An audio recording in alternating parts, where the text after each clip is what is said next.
এভাবে কথা চলবো নি না আবার ঘুরে দিতাম? এত বেশি পারতাম না, আল্লাহ ফাল্লা একটা রাইফেল লয়ে গুলি করে এলাম। আবু সাইদের মতন আমি মরি দিকে, অসুবিধা নেই। আমি তার কাছে জানতে চাই আমার নবী জিন্দিগিতে কোনো গুনাহ আসেনি? জবান খুলে বলেন আসেনি? আপনি কওমি হতে পারেন, আহলে হাদিস হতে পারেন, জামাত ইসলাম হতে পারেন, সুন্নি হতে পারেন, যাই হন না কেন, আমার মনে হয় এই দুনিয়ায় নবীর এমন কোন উম্মত নাই যে বিশ্বাস করবে নবীর গুনাহ আছে। কথা কোন ঠিক কিনা? যে বলবেন নবীর গুনাহ আছে, আমরা তার কাছে জানতে চাইব নবী জীবনে কি গুনাহ করেছেন। আমার নবী রাহমাতুল লিল আলামিন বাচ্চাদের সঙ্গে পর্যন্ত কোনোদিন মিথ্যা কথা বলেন নাই, ধোঁকা দেন নাই। আমরা বাচ্চাদেরকে খানা খাওয়ানোর জন্য মাঝে মধ্যে বলে থাকি, পাগল হইতেছে, তোমার অমুকে আসতেছে, তাড়াতাড়ি খাও, ওই যে শব্দ হইতেছে। অর্থাৎ বাচ্চাদেরকে বিভিন্ন ভয় দেখায় খানা খাওয়াই। এক জায়গায় নিয়ে গেছি, অনেক সময় বলি চলো বাসায়, চলো তোমার এই জিনিসটা দিব, অথচ আমরা গিয়া কিন্তু দেই না। আমার নবী রাহমাতুল লিল আলামিন বলেন, বাচ্চাদের সঙ্গে এই ধরনের আচরণটাও তোমরা কখনো করিও না। এটাও এক প্রকারের বাচ্চাদেরকে ধোঁকা দেওয়া, এটাও এক প্রকারের অন্যায়। আমার নবী রাহমাতুল লিল আলামিন বলেন, আমি জীবনে কোনোদিন বাচ্চাদের সঙ্গে এই ধরনের ছলচাতুরিও আমি নবী করি নাই। আমার নবীর জীবনে একটা মিথ্যা কথা আমার নবীজি বলেন নাই। আমার নবীজির জীবনে কারো খাবার, কারো কোনো জিনিস কাউকে অনুমতি ছাড়া আমার নবী স্পর্শ করে ধরেন নাই। নবীজি কোনোদিন স্পর্শ করে দেখেন নাই। উম্মতের মায়ায় সর্বদা কানতেন আর কানতেন। আম্মাজান খাদিজাতুল কুবরা রাদিয়াল্লাহু তাআলা আনহাকে বিবাহ করার পরে আম্মাজানের সমস্ত সম্পত্তিগুলো আমার নবীর নূরানি কদম মোবারকে দান করে দিলেন। সুবহানাল্লাহ। সমস্ত সম্পত্তিগুলি আমার নবী নিজের ভরণ পোষণের জন্য রাখেন নাই, ইসলামের জন্য খরচ করে দিয়েছেন, খরচ করে দিয়েছেন।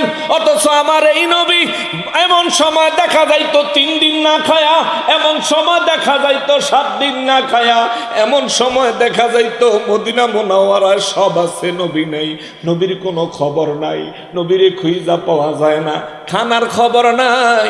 আম্মাজান খাদিজাতুল কুবরা রাদিয়াল্লাহু তাআলা আনহা বলেন, মক্কা মুআজ্জামায় আমার নূর নবী রাহমাতুল লিল আলামিন উম্মতের মায়ায় পাহাড়ের গুহায় সিজদা মোবারকে যখন পড়ে থাকতেন, আমি খাদিজা নবীর জন্য খানা নিয়ে যাইতাম। যেই বেলা নিয়ে যাইতে পারতাম ওই বেলা নবী খাইতেন, যেই বেলা নিয়ে যাইতে পারতাম না ওই বেলা নবীজি খাইতেন না। পরের বেলায় গেলে নবী জিজ্ঞাসাও করতেন না, খাদিজা আগের বেলায় আসলাম না কেন? আমার ওই মায়ার নবী, দয়ার নবী রাহমাতুল লিল আলামিন জীবনে কোনোদিন ইহুদিরে পর্যন্ত ধমক দেন নাই, খ্রিস্টানরে পর্যন্ত ধমক দেন নাই। কাফের বেঈমানদের উপরে রাষ্ট্রনায়ক হওয়ার পরেও আমার নবী রাষ্ট্রনায়ক, মহানায়ক হওয়ার পরেও কোনোদিন বেদিন বিধর্মীর উপর আমার নবী আক্রমণ চালায় নাই, কারো উপর নির্যাতন নিষ্পেষণ চালায় নাই। আমার ওই নবীকে যারা গুনাহগার বলে আখ্যায়িত করছো, কোরআন সুন্নাহ বলে তোমার ঈমান চলে গেছে।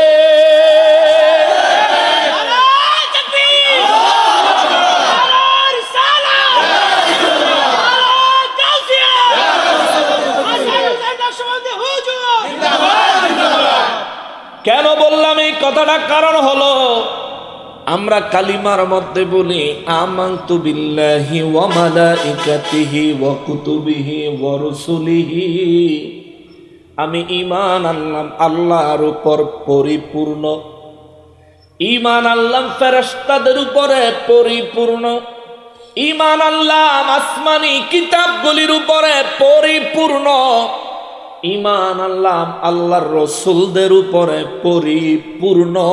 জোরে কোন সুবহানাল্লাহ। রাসূলদেরকে নিষ্পাপ বানাইছেন কে?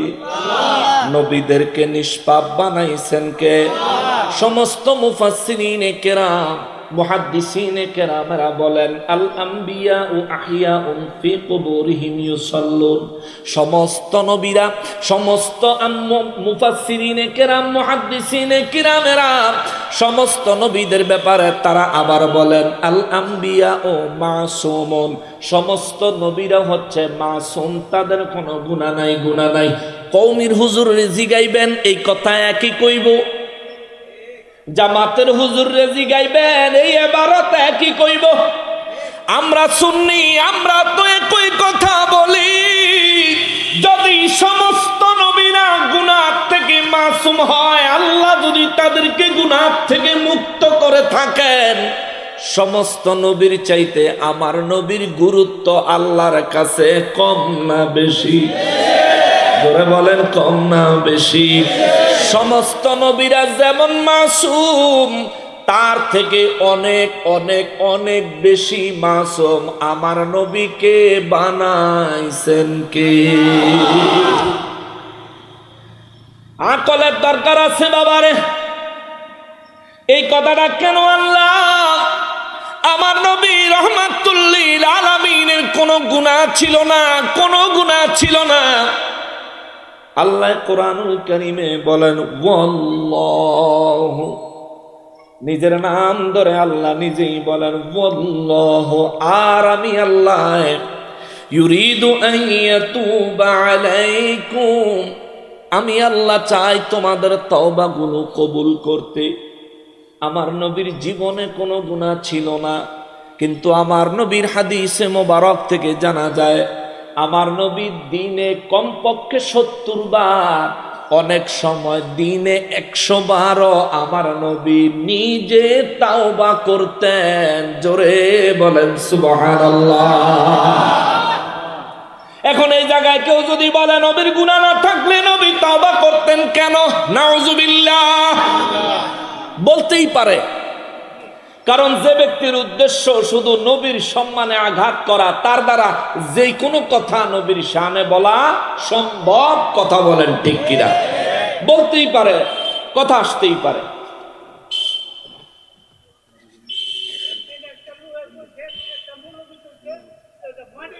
আচ্ছা, আমি বয়ান শেষ করি, আপনি একটু সবর করেন, আপনি সব কথার ভিতরে চলে আসবেন ইনশাআল্লাহ।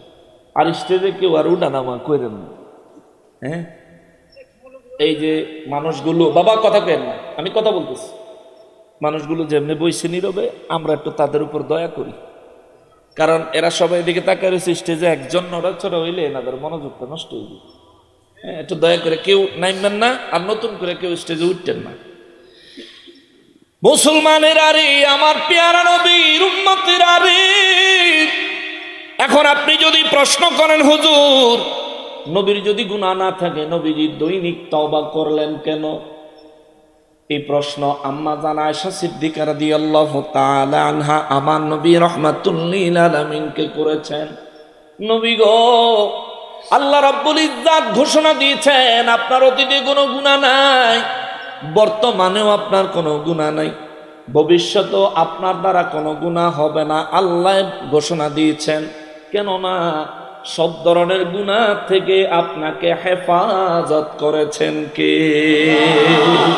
আল্লাহ কোরআনে ঘোষণা দিয়েছেন আমার নবী রাহমাতুল লিল আলামিনকে সব ধরনের গুনাহ থেকে আল্লাহ হেফাজত করছে।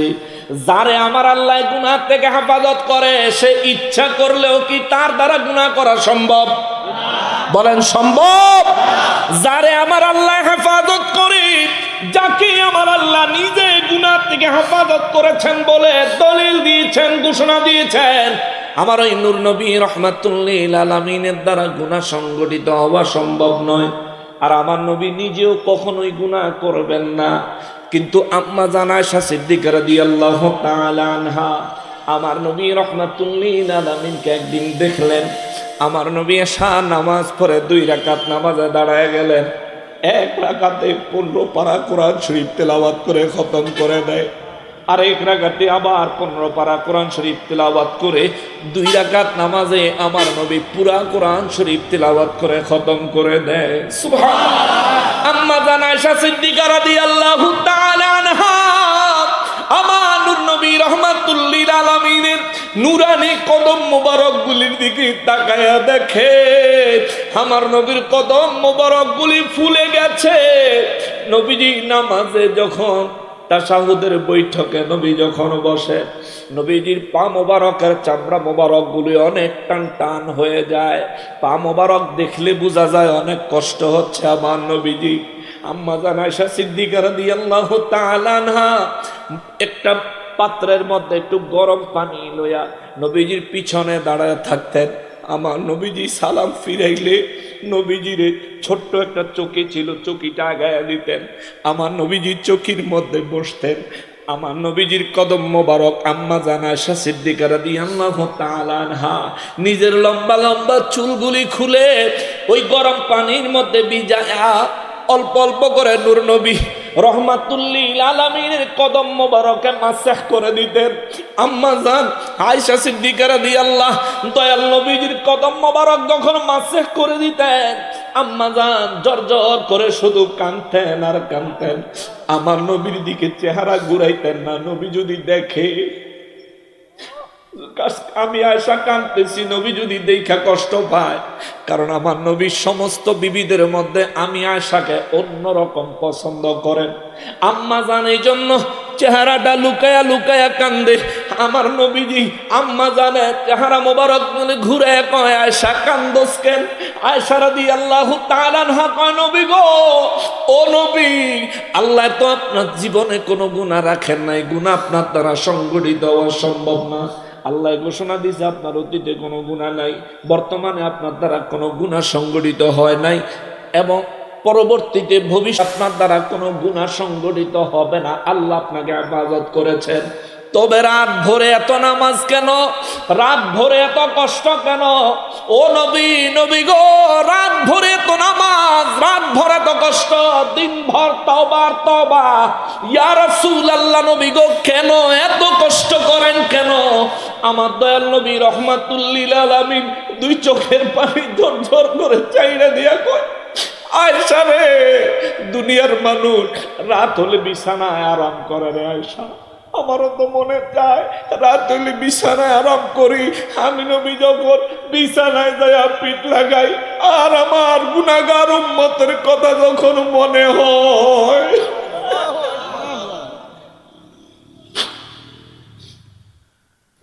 নবী কয়, আমার গুনাহগার উম্মতের কথা আমি নবী যখন মনে পড়ে রে আয়েশা, আমি আর বিছানায় শুয়া থাকতে পারি না।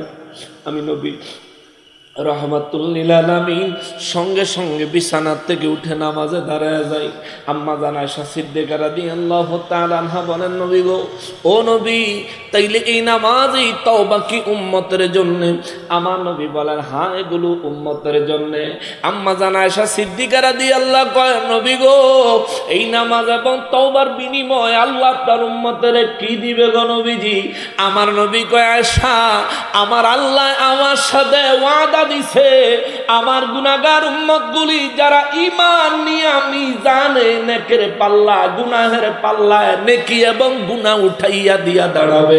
আমার যেই উম্মতের নামাজের কারণে নেকের ওজন কম হবে, সেটা যদি আমার উম্মত হয়, সেটা যদি ঈমানদার হয়, আমি নবী আমার নামাজ উম্মতের নামাজের ঘাটতি পূরণের জন্য দান করে দিব।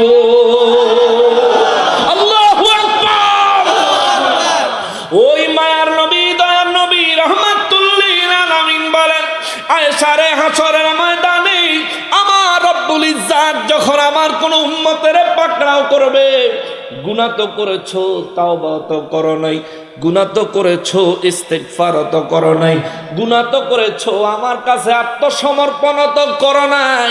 এই বান্দা, আসো, আজকে তোমার গুনাহের শাস্তি তোমাকে ভোগ করতে হবে। আমার নবী বলেন, আয়েশা রে, আমার ওই ইমানদার, আমি নবীকে মোহাব্বত করনেওয়ালা আমার উম্মতের জন্য আমি নবী রব্বুল ইজ্জাতের দরবারে দাঁড়াবো।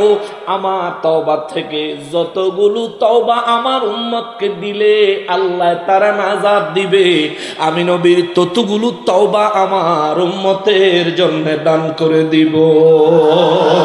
আল্লাহু আকবার, নারায়ে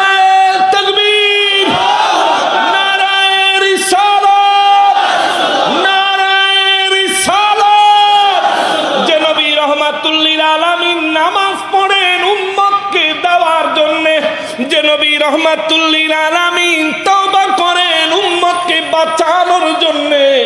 ওই নবী আর আমি কি এক? বলেন এক। ওই নবী আর আমি কি এক? যে ব্যক্তি এটা চিন্তা করবেন, ভাই আপনার বড় দুর্ভাগ্য, আপনার বড় বদনসিব। কোরআন আছে, সুন্নাহ আছে, হাদিস আছে, সব আছে, তবু আপনি বুঝতেছেন না। নিজে পড়তেছেন তবুও বুঝতেছেন না, নিজে পড়তেছেন তবু অনুধাবন করতেছেন না।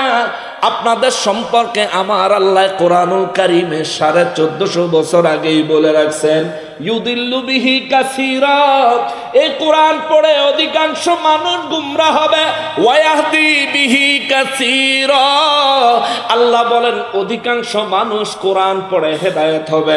অতএব আপনি কোরআন পড়া বড় পণ্ডিত হয়েছেন, কিন্তু হেদায়েত পাইছেন এটা গ্যারান্টি দিতে পারবেন না।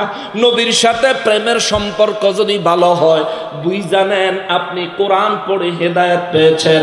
নবীর সাথে প্রেমের সম্পর্কের কোন জায়গায় যদি ঘাটতি হয়, নবীর উপরে আপনার ঈমান আকীদা কোন জায়গায় যদি খারাপ হয়, তাইলে বুঝবেন আপনি কোরআন পড়েছেন কিন্তু হেদায়েত পান নাই, বরং গোমরা হয়েছেন। ঘোষণা দিয়েছেন কি? জোরে বলেন না কে? কষ্ট হচ্ছে আপনাদের? কষ্ট হচ্ছে? এইভাবে কথা চলবো নি না আবার ঘুরে দিতাম? এত বেশি পারতাম না, ফাল্লা একটা রাইফেল লয়ে গুলি করে এলাম, আবু সাইদের মতন আমি মরি দিকে, অসুবিধা নেই। হ্যাঁ মুসলমানেরা রে, আমার পেয়ারা নবীর উম্মতিরা রে, আমার নূর নবী রহমাতুল লিল আলামিন দৈনিক 70 বার কমপক্ষে আমার নবীজি 100 বার এমন দিন আমার নবীজি তওবা করতেন। নবীর কোনো গুনাহ ছিল? নবীর কোনো গুনাহ ছিল? নবী তওবা করতেন উম্মতের জন্য, নবীজি তওবা করতেন উম্মতের জন্য, নবীজি তওবা করতেন উম্মতের জন্য। এরা মুসলমানেরা রে, আমার নবী রহমাতুল লিল আলামিন উম্মতের জন্য কতটা মায়ার নবী রে। একটা হাদিস শরীফের কথা মনে পড়ে গেল, বুখারী শরীফের 7047 নম্বর হাদিস। বুখারী শরীফের 7047 নম্বর হাদিস মোবারক। আমার নূর নবী রহমাতুল লিল আলামিন প্রতিদিন ফজরের নামাজের পরে সাহাবায়ে কেরামদেরকে নিয়ে মসজিদে নববী শরীফে বসতেন। নবী জিজ্ঞাসা করতেন, আজকে আপনারা কে কোন স্বপ্ন দেখছেন বলেন? সবাই বলতো, আর আমার নবী রহমাতুল লিল আলামিন একে একে প্রত্যেকের স্বপ্নের তাবির আমার নবীজি বলে দিতেন। একদিন আমার নবী রহমাতুল লিল আলামিন ফজরের নামাজের পরে সমস্ত সাহাবায়ে কেরামদেরকে ডেকে বলে, সাহাবীরা রে, আজ রাতে আমি নবীর সাথে একটা অলৌকিক ঘটনা ঘটেছে, অন্যরকম আশ্চর্যজনক ঘটনা ঘটেছে। সাহাবায়ে কেরাম বলেন, হুজুর ঘটনাটা যদি একটু বলতেন আমরা জানতে চাই। আমার নবী রহমাতুল লিল আলামিন বলেন, তাইলে শোনো। রাতের বেলা আমি বিছানায় আরাম করছি, দুইজন ব্যক্তি আইসা আমি নবীর ডাক দিয়া উঠাইয়া নিয়ে গেল, বলে চলেন। হঠাৎ করে দুইজন ব্যক্তি আইসা আমার সালাত এবং সালাম পেশ করে বললেন, হুজুর চলেন। আমি নবী রহমাতুল লিল আলামিন তাদের সালাত এবং সালামের জবাব দিলাম। জবাব দিয়ে আমি নবী রওনা দিলাম। কোনো কাহিনী না, বুখারী শরীফের 7047 নম্বর হাদিস থেকে বলছি, অনেক বড় হাদিস শরীফ। নবীজি রহমাতুল লিল আলামিন বলেন, ওই দুইজন ব্যক্তির সাথে আমি রওনা দিলাম। যাইতে যাইতে রাস্তায় একজন ব্যক্তিরে দেখলাম, সে কাইত হইয়া শুইয়া রইছে। কেমনে কেমনে কেমনে মনোযোগ আছে? নবী বলেন, একজন ব্যক্তি দেখলাম কাত হয়ে শুয়ে আছে। আমি নবী রহমাতুল লিল আলামিন তার দিকে তাকায় রইলাম। তার মাথার কাছে একজন ব্যক্তি বড় পাথর নিয়ে দাঁড়ায় আছে। ওই মাথার কাছের লোকটা, এই ব্যক্তির মাথা বরাবর ওই বড় পাথরটা এত জোরে মারে রে, এই ব্যক্তির মাথাটা ছিন্ন বিচ্ছিন্ন হইয়া, মাথার মগজ মাথা পুরা ছিন্ন বিচ্ছিন্ন হইয়া চতুর্দিকে ছড়িয়ে যায়। পাথরটা মারার ফলে ওই ব্যক্তির মাথায় লেগে পাথরটা অন্যদিকে চলে যায়। আমার নবী রাহমাতুল লিল আলামিন বলেন, এই পাথরটা কুড়াইয়া আনার জন্য এই ব্যক্তি আবার ওই পাথরটার কাছে যায়। যায়া পাথরটা নিয়ে আসতে আসতে আল্লাহ পাকের কুদরতে এই ব্যক্তির মাথাটা আবার আগের মতো হয়ে যায়। আবার এই লোকটা তার মাথায় ওই পাথরটা মারে, মাথাটা ছিন্ন বিচ্ছিন্ন হয়ে যায়।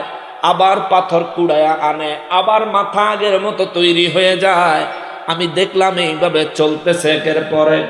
আমি জিজ্ঞেস করলাম আমার সঙ্গের দুইজনকে, এরা কারা? সঙ্গের দুইজন ব্যক্তি বলেন, হুজুর জানবেন পরে, দয়া করে সামনের দিকে চলেন। আমি নবী রাহমাতুল লিল আলামিন সামনের দিকে চললাম। এ মুসলমান, যদি গুনাহ করে থাকেন তওবা করিয়েন, অবশ্যই গুনাহ করেছেন তওবা করিয়েন। যে গুনাহ জানেন তার জন্য তওবা করবেন, যে গুনাহ জানেন না তার জন্য তওবা করবেন। যে গুনাহ ইচ্ছায় করেছেন তার জন্য তওবা করবেন। যে গুনাহ ইচ্ছাকৃতভাবে করেন না, অনিচ্ছায় হয়ে গেছে, তার জন্য তওবা করবেন। মুসলমান, আমার আল্লাহ কতটা দয়াবান, কতটা দয়াবান, কতটা দয়াবান। আখিরি নবীর উম্মত হওয়ার কারণে আমরা তওবা করি না, জানার পরেও আল্লাহ 1450 বছর আগে কইয়া রাখছে, ওয়াল্লাহু ইউরিদু আইয়াতুবা আলাইকুম। আমি আল্লাহ চাই তোমাদের তওবা কবুল করতে। বান্দারে, তওবা কর, তওবা কর, তওবা কর। কেননা আমি আল্লাহ তোদেরকে বানাইছি বড় শখ করে, বড় মায়া করে। ফেরেশতারা মানা করছে, তাদের মানা শুনি নাই। আমি আল্লাহ ইচ্ছা কইরা, আগ্রহ নিয়া তোদেরকে বানাইছি। এখন তোরা গুনাহ কইরা জাহান্নামে চলে যাবি, এটা আমি আল্লাহর পছন্দ নয়। গুনাহ করছো তো করছো, শয়তানের ওয়াসওয়াসায় পড়ে করে ফেলেছো। আসো তওবা করো, আমি আল্লাহর কুদরতের দরবারে ফিরে আসো। আমি আল্লাহ তৈরি হয়ে আছি। তুমি ক্ষমা চাইতে দেরি হবে, আমি ক্ষমা করতে দেরি করব না। আমার দয়াল নবী রাহমাতুল লিল আলামিন বলেন, ওই মাথায় আঘাত করা লোকটার থেকে একটু সামনে আগায় গেলাম। মাথায় আঘাত করে যেই লোকটা সে কাত হয়ে শুয়ে আছে, আর একটু সামনে যায় দেখি একটা লোক চিত হয়ে শুয়ে আছে। ওই লোকের কাছে একজন ব্যক্তি একটা আকড়া নিয়ে দাঁড়িয়ে আছে। আকড়া আপনাদের এলাকায় ফসল হয় না? ফসল হয় না? ফসলের মধ্যে দেখবেন চিরুনির মতো লম্বা লম্বা লোহার ইয়ে থাকে, এটা দইরা আগাছা ঘাস উঠানোর জন্য জমিরে মাথাতে মাথা টানে। এটারে কি কয়? আচ্ছা, মাশাল্লাহ, আমরা এলাকায় আশ্রা কয়, চিরুনির মতো আর কি আমাদের এলাকায়ও। কিন্তু হাদিস শরীফ এটার বাংলা আসছে, শুদ্ধ ভাষায় আকড়া বলে আর কি, চিরুনির মতো। নূর নবী রাহমাতুল লিল আলামিন বলেন, যে লোকটা চিত হয়ে শুয়ে আছে, ওই লোকটার সামনে একজন লোক এরকম একটা আকড়া নিয়ে দাঁড়িয়ে আছে। ওই লোকটা তার মুখের কোণার মধ্যে আকড়াটা লাগায়া তার মাথার পিছন পর্যন্ত টান দিয়া সিরা ফালায়। আল্লাহু আকবার। নবী বলেন, দ্বিতীয়ত ওই ব্যক্তির নাকের ছিদ্রের মধ্যে ওই আকড়াটা লাগায়া তার মাথার পিছন পর্যন্ত টান দিয়া ছিঁড়া ফেলে। তৃতীয়ত ওই ব্যক্তি চোখের মধ্যে ওই আকড়াটা লাগায়া টান দিয়া মাথার পিছন পর্যন্ত চিরা ফালায়। 3 দিক চিরা হয়ে গেলে আবার অপর দিকে আসে, আইসা আবার অপর দিক থেকে মুখে, নাকে এবং চোখে এইরকম চিরে। এই দিকটা চিরা শেষ হওয়ার আগে এই দিকটা জোড়া লেগে যায়।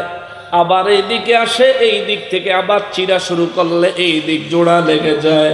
আমি নবী রাহমাতুল লিল আলামিন আল্লাহু আকবার কবীরা সুবহানাল্লাহ বলে জিজ্ঞেস করলাম আমার সঙ্গের দুইজনকে, এই লোকটাকে তারা এমন শাস্তি দিচ্ছে কেন? আমার সঙ্গের লোকগুলা বললেন, নবী গো, ও নবী, দয়া করে বেয়াদবি নিবেন না, সামনে চলেন, আপনাকে পরে একসঙ্গে বলছি। আমার নবী রাহমাতুল লিল আলামিন বলেন, আমি তাদের সঙ্গে সামনের দিকে রওনা হলাম। সামনে যাইয়া দেখি বিরাট বড় একটা চুলার মতন গর্ত। মাটির চুলা দেখছেন না, অনেক গভীর থাকে। নবী বলেন, বিশাল বড় চুলার মতো একটা গর্ত। আমরা গর্তের কাছে পৌঁছানোর আগেই দেখলাম, দূর থেকে আওয়াজ শুনলাম, গর্তের ভিতরে অনেক হট্টগোল হচ্ছে, চিৎকার হচ্ছে। আমার নবী বলেন গর্তের কাছে যাইয়া গর্তের মধ্যে উকি দিলাম দেখার জন্য। বর্মি আসেনি এমন মানুষ? এখনো পর্যন্ত কয়টা গালি দিছি? গালি দিছি হনো? কোন হুজুরের নাম ধরছি? অনেকের কষ্ট হইতেছে। মুসলমানের আরে, আমার প্যারা নবীর উম্মতের আরে, যেহেতু দৈনিক মিথ্যা কথা বললেই আপনার জন্য ওই আযাব মুখ চিরা ফালাইবো, নাক চিরা ফালাইবো, চোখ চিরা ফেলবে, এমন অপরাধ এমন গুনাহ আমাদের করা উচিত না ছাড়া উচিত? তাহলে তওবা করেন, আর জীবনে কোনোদিন মিথ্যা কথা বলবো না। আল্লাহ আমাদের অতীতের সমস্ত মিথ্যার গুনাহগুলি মাফ করে দাও। জোরে বলেন আমিন। আরো জোরে বলেন আমিন। আমিনের যে আওয়াজ মনে হয় অল্প কয়েকজনে মিথ্যা কথা কয়, আর কেউ কয় না। আর সবচেয়ে জোরে বেশি আওয়াজ যেহেতু আমার হয়, তাহলে সবচেয়ে বেশি মিথ্যা কথা আমি ওই করি। হায় রে মুসলমান, একে তো অন্যায় করছেন, আবার দ্বিতীয়ত আল্লাহর কাছে আত্মসমর্পণ করছেন না। জবান খুলে নিজের অপরাধ স্বীকার করে আল্লাহর রহমত ভিক্ষা চাইছেন না। আপনি বড় দুর্ভাগা, অভাগা, আপনার কলব শয়তানের বাসা। ঠিক কিনা বলেন? কেন আপনার জবান খুলে না আল্লাহর দরবারে কথা বলার সময়? গুনাহ তো করছি, নিঃসন্দেহ করছি, মিথ্যা কথা বলছি, অবশ্যই বলছি। আমি যে এত বড় হুজুর, আমিও কই, বলি। আল্লাহ আমাদের সবাইকে হেফাজত করুক মিথ্যা থেকে, আমাদেরকে মিথ্যার গুনাহগুলির থেকে আমাদেরকে মাফ করে দিক। সবাই পড়ে না আমিন। কেমনটা লাগবো চিন্তা করেন, এদিক দিয়া একেবারে আকড়া লাগাইয়া, আসরা না আসরা, আসরা লাগাইয়া চিরুনির মতন এটা ধরে টান দিয়ে যে ছিঁড়ে লাগবো, লাগবো কেমন? চিন্তা করেন, একটু চিন্তা করেন কেমন লাগবে। তাও এক টান দিয়ে এমুরে আরেক টান এমুরে দিলে তাও তো চলতো না। নাহের লগে লাগাই আরেকটা দিবে, চোখের লগে লাগাই আরেকটা দিবে, আবার এই পাশে আয়া এদিকে দিব, এদিকে দিতে দিতে সেদিকে ভালো হইব, আবার আয়া এদিকে শুরু হইব। মরণ মরণ মরণ। এই জন্য আমি মাঝে মধ্যে একটা শের বলি, একটা গজল বলি, ওরে দুনিয়া দুনিয়া বলে করো কিসের ভাবনা, দুনিয়া দুনিয়া বলে করো কিসের ভাবনা, দুনিয়া তো দূরের কথা আমিও আমার না, দুনিয়া তো দূরের কথা আমিও আমার না। ঠিক কিনা বলে? আমি কি আমার? এই দেহ আমারটা কি আমি বানাইছি? এই রুহের মালিক কি আমি? দেহের মালিক কে? রুহের মালিক কে? ওরে আজকে তোমার এত নাম, কালেলে আখিরি ঘুম, সব ক্ষমতা হারিয়ে যাবে, নামের আগে লিখবে তোমায় মরহুম। ওরে জনাব থেকে মরহুম হতে, ওরে জনাব থেকে মরহুম হতে এক সেকেন্ড লাগে না, দুনিয়া তো দূরের কথা আমিও আমার না, দুনিয়া তো দূরের কথা আমিও আমার না, দুনিয়া দুনিয়া বলে করো কিসের ভাবনা, দুনিয়া দুনিয়া বলে করো কিসের ভাবনা, দুনিয়া তো দূরের কথা আমিও আমার না, দুনিয়া তো দূরের কথা আমিও আমার না। ঠিক কিনা বলে? মুসলমানেরা রে, আমার প্যারা নবীর উম্মতেরা রে, 3 নম্বরে নবী বলেন ফেরেশতারা রে, গর্তের ভিতরে যে সমস্ত নারী পুরুষদেরকে দেখলাম, মাশাআল্লাহ আলহামদুলিল্লাহ, খুব খুশি হয়েছি, আলহামদুলিল্লাহ আলহামদুলিল্লাহ মাশাআল্লাহ। 10 মিনিট টাইম আছে। নবী বলেন, নবী রাহমাতুল লিল আলামিন বলেন, 10 মিনিট, একবারে 10 মিনিট। নবীজি রাহমাতুল লিল আলামিন বলেন, একটা প্রোগ্রাম কর্তৃপক্ষ পরিচালনা করতে গেলে অনেক সময় অনেক সিদ্ধান্ত নিতে হয়, নিচে ভালো হয়েছে 10 মিনিট আছে, একটু ধৈর্য ধরেন না, কষ্ট দিব আপনাকে। হাদিসটা শোনেন, আমি যেই পরিমাণ আয়াত তেলাওয়াত করছি, আমার তো টার্গেট ছিল কমপক্ষে 2 ঘন্টা আলোচনা করুক। কারণ এই দেশের মানুষ বলে থানাত গিয়ে কমপ্লেন দিচ্ছে, আমি বলে আইলে হ্যাঁ বলে বিপদ, এরকম কিছু কথাবার্তা। থানাত গিয়ে বলে কমপ্লেন দিছে। আলহামদুলিল্লাহ, আল্লাহর অশেষ রহমতে দয়াল নবীজির সদকায় আজ পর্যন্ত কোন জায়গায় আমি গুনাহগারের দাওয়াত দেওয়ার পরে ওই মাহফিল বন্ধ হয় নাই। আমি যাওয়ার জন্য প্রশাসন কখনোই কোনো বাধা দেয় নাই, কেননা আমরা কোরআন সুন্নাহ থেকে কথা বলি, আমরা কোনো রাজনীতির আলাপ করি না, আমরা ধর্মনীতি করি। বলবেন হুজুর ইসলামে কি রাজনীতি নাই? আছে, তবে ইসলামী রাজনীতি বাংলাদেশও নাই। তো যেহেতু বাংলাদেশও ইসলামী রাজনীতি নাই, তাই আমি এটা নিয়ে কি আলাপ করবো? ওয়াজের মজলিসে আইয়া আমি ওয়াজের মজলিসে আইসা এমন কিছু আলোচনা করব যার দ্বারা আমাদের ইসলাহ হয়, ঠিক কিনা? যার দ্বারা আমরা নিজেরা নিজেদেরকে শুধরাইতে পারি, ওইভাবেই কথা বলি, ওইভাবেই বলবো, ওইভাবেই আসবে, ওইভাবেই চলবো না, অসুবিধা আছে? নূর নবী রাহমাতুল লিল আলামিন বলেন, ফেরেশতারা রে, গর্তের ভিতরে উলঙ্গ নারী পুরুষ দেখলাম। ওই উলঙ্গ নারী পুরুষ কারা? যাদের নিচে থেকে আগুন জ্বলে উঠছে, আগুনে জ্বলে তারা চিৎকার করে করে পাগল হয়ে যাচ্ছে। ফেরেশতারা বলেন, হুজুর এরা হইল জেনাকারী, এরা হইল ব্যভিচারী। নিজের ঘরে বউ আছে, পাশের বাড়ির বাবিরে সুন্দর লাগে, নিজের ঘরে জামাই আছে, বাবির বাইয়ের বড় সুন্দর লাগে। এইরকম দুশ্চরিত্রের পুরুষ মহিলা সমাজে আছে না না? জোরে বলেন আছে না না? এই মানুষগুলার জন্য বড় আফসোস, বড় আক্ষেপ।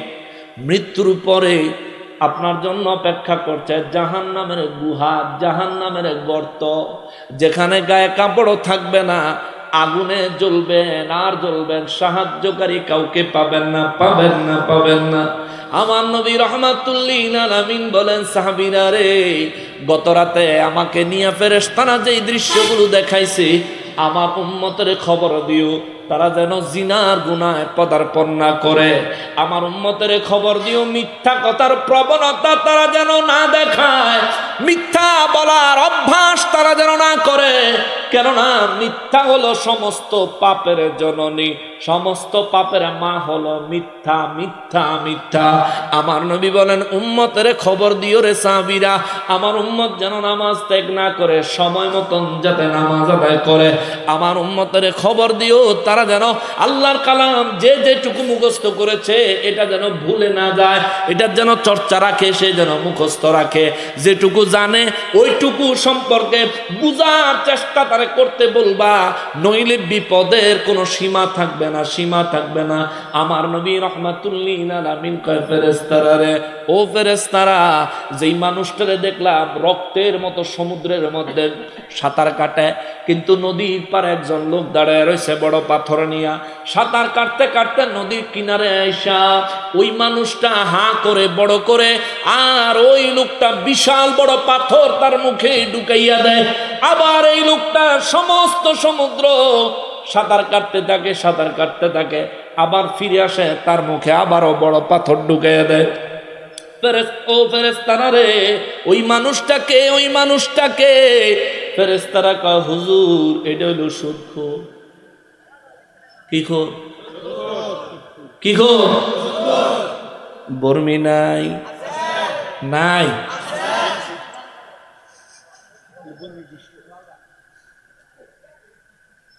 হায় হায়, ওরে কত সম্পদ করছো তুমি আমার আমার করে, সম্পদ, সব সম্পদ ছেড়ে একদিন যেতে হবে চলে, ঠিক কিনা? না কাফনের পকেট আছে, দিয়া দিব? ওরে কত সম্পদ করছো কামাই আমার আমার বলে, সব সম্পদ ছেড়ে একদিন যেতে হবে চলে, ওরে মরণ কিন্তু আসবেই একদিন। ও বর্মির মানুষ ভালো করে অন্তরে কথাটা গাইথা নেন, ওরে মরণ কিন্তু আসবেই একদিন, মরণ কিন্তু আসবেই একদিন, না করলেও কামনা দুনিয়া তো দূরের কথা, আমিও আমার না দুনিয়া তো দূরের কথা, আমিও আমার না দুনিয়া দুনিয়া বলে কর কিসের ভাবনা, দুনিয়া দুনিয়া বলে কর কিসের ভাবনা, দুনিয়া তো দূরের কথা, আমিও আমার না দুনিয়া তো দূরের কথা, আমিও আমার না। ঠিক কিনা বলে? সময় আছে 3 মিনিট। নবীজি রহমাতুল্লিল আলামিন বলেন, নারে তাকবীর, নারে রিসালাত, নারে রিসালাত। পিসা বুঝুন না, পিসা বুঝুন না, পীর সাহেব কেবলার আগমন, পীর সাহেব কেবলার আগমন। মাশাআল্লাহ, হুজুর চলে আসছেন, তার মানে আমার বিষয় শেষ।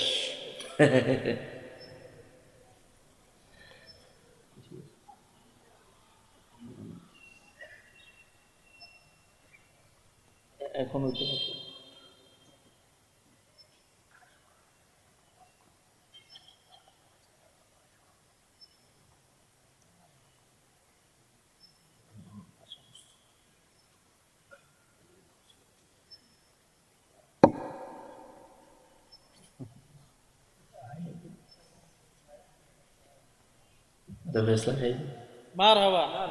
আচ্ছা, একটা ফেস লাগাই দিচ্ছেন।